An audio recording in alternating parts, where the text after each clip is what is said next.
Blog Talk Radio.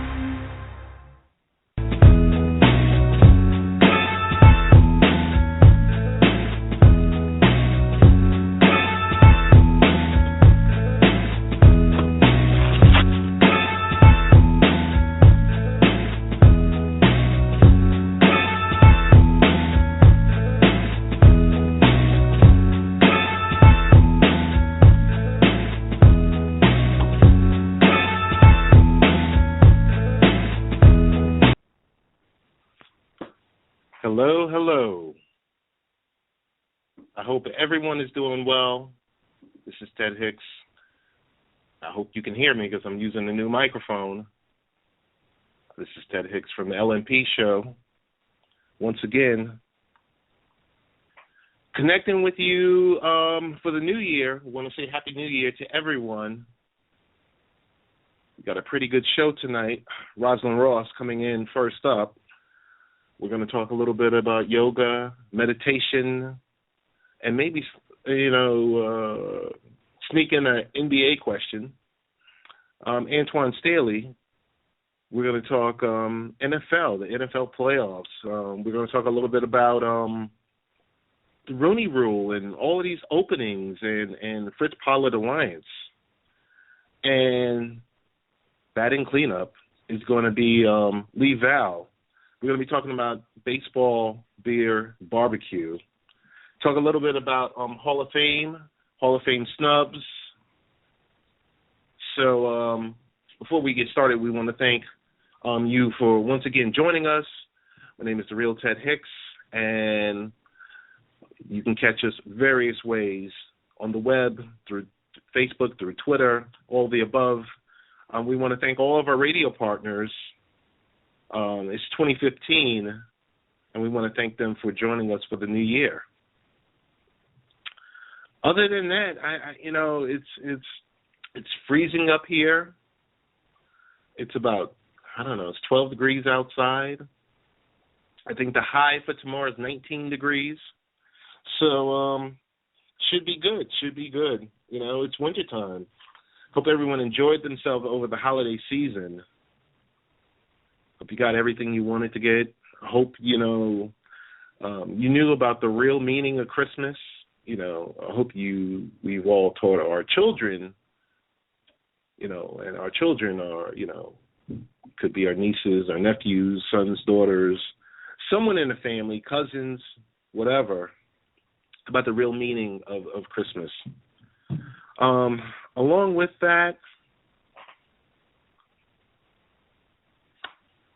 we had a few losses this week. Stuart Scott, Brian Burwell, great journalists of our time. We lost, I don't know, it's just so much. But I will tell you this much. I am happy to be back and back on the airwaves. It was a long December, and that was mainly between my daughter's birthday and Christmas coming around here, and then, hey, it's the new year, so I won't bore you any longer because I think we have Roz in the queue, so I'm going to bring Roz on.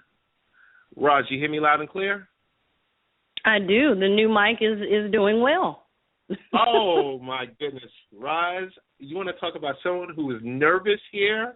I just plugged in the mic. I should have tested before. This was my family's Christmas present to me, CAD U37 microphone, and I was just like, okay, I'll get to it. And I was running home tonight on the train, and I said, oh, my goodness, I never tested out the mic. But Roz is so happy and so glad to have you here. Happy New Year. Happy New Year to you. I'm glad to be here, and that's a sweet gift from your family, so we all appreciate the benefits of that gift. It's a gift to us all. Yes, we do. You're far too kind. I will tell you, Roz, my family has just put up with me with this when I started down this track about a year and a half ago. Not about close to 2 years ago when I started down this track, and they finally accepted that Wednesday nights, okay, you know what, Dad is on his show, let me go upstairs. They finally got it, right? It only took 2 years. So my son was just playing the Xbox. He gave me a dirty look when I said, you know what time it is, son? And he just looked at me and was like, cut off his Xbox and just walked away. I said, oh, my, But, Roz, enough about me, more about you. Glad to have you on. So happy. I know we were talking last month about it. How was the holiday season for you?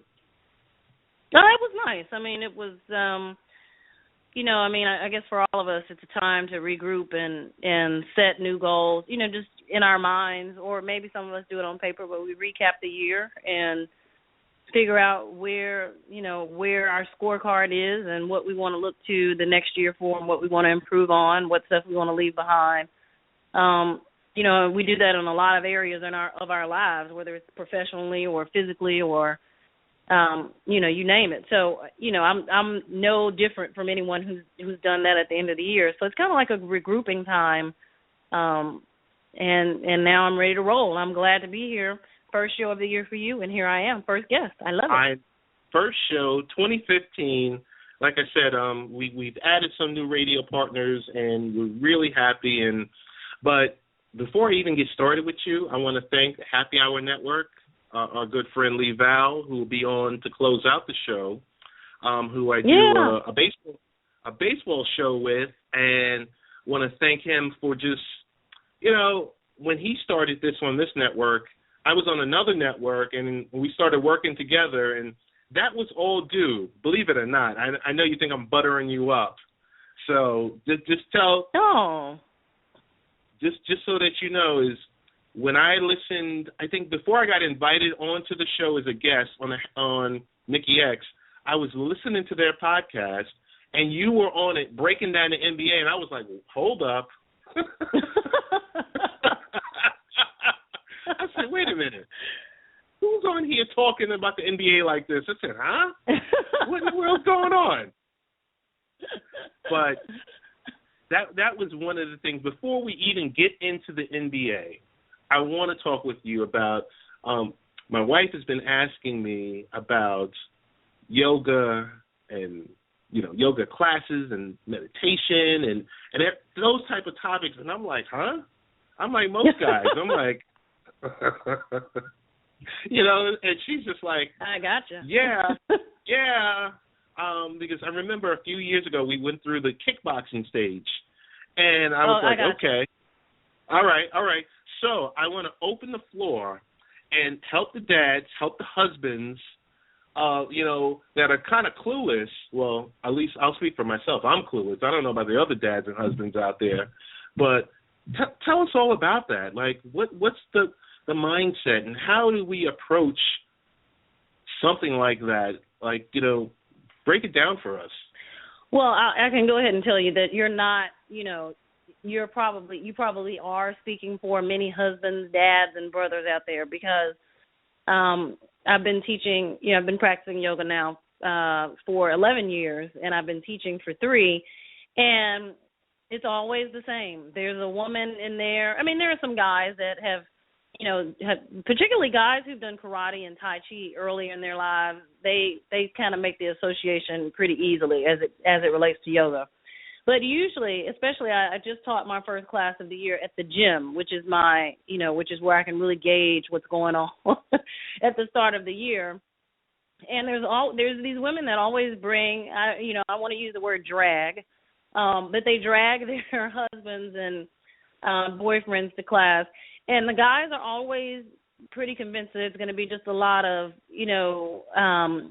sort of feminine stretching, just kind of laying around and oming and really easy stuff. But usually they leave pretty shocked at the amount of strength that is required to participate in yoga. So I always say that yoga helps you build lean muscle. So it's not just about coming in and stretching out the muscle, but it's about helping you build lean muscle as well, the actual physical practice of yoga. Certainly there's meditation and breath work, but most of us will make our way to a yoga class because we want to experience the physical part first.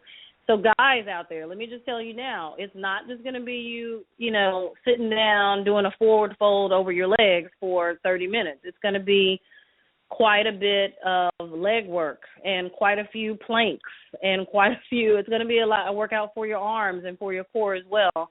And it is really something beneficial to guys, especially if they're doing a lot of strength training, which builds muscle bulk.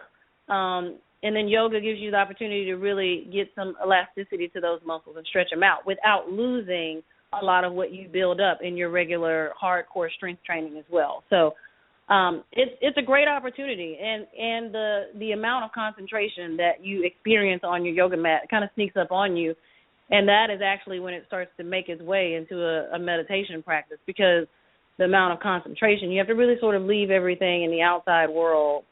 And even you have to leave your opinions of how great you are at stuff. I mean, your yoga mat is a very humbling place, because you'll get in class and someone next to you is balling themselves up in a pretzel, and you'll be trying to figure out why in the heck you can't do it as well. And it's a very humbling thing to experience. So I advise all the men out there, you included, sir, to go ahead and give it a try and get outside of your comfort zone.